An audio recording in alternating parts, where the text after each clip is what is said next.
Hey guys, it's Dr. Michaela from Active Life Chiropractic. Today we're going to be working on a progression of our diaphragmatic breathing into the pelvic floor. I do have another video showcasing how to do this, so this is going to be a progression. If you don't know how to do the breathing, go back and watch that one.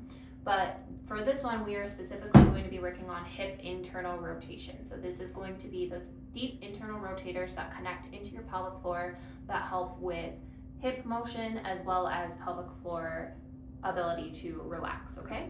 So we are going to start by laying flat on our backs. For this, you can use a yoga block, a pillow, or a Pilates ball, just something that you can have in between your legs when you're doing this. First off, I want us to find a neutral position of our spine. I don't want us to round through the low back, almost like you would be able to have space in between your hand and wherever you're laying. And I also don't want us pushing our butt upwards, meaning pushing our back into the table. I want us to find a neutral position. We'll briefly go over our breath. So I want us to send our breath deep into our abdomen. When we inhale, we should relax through our pelvic floor, meaning no squeezing. When we exhale, we are going to lightly squeeze the block. Okay, so it'll look like this. Inhale. Exhale, squeeze together. Now we're going to add a little bit of a progression towards this, and we are going to lift our legs up and add internal rotation of our hips. So we are going to find neutral position with our back. Our feet are going to be upwards. Inhale, we are going to relax. Exhale, we're going to squeeze and internally rotate our feet.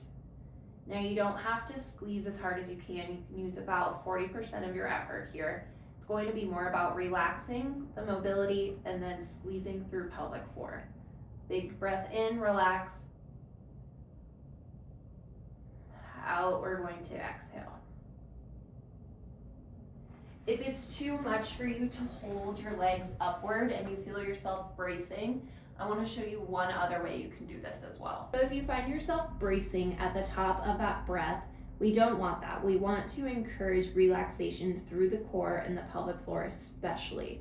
So if you find yourself doing that, let's regress back to this.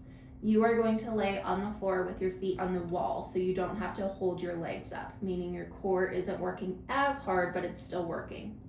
So feet are going to be flat on the wall. You're still going to have the pillow or the block in between your legs. When we take our deep breath in, we're going to practice breathing through the pelvic floor and relaxing.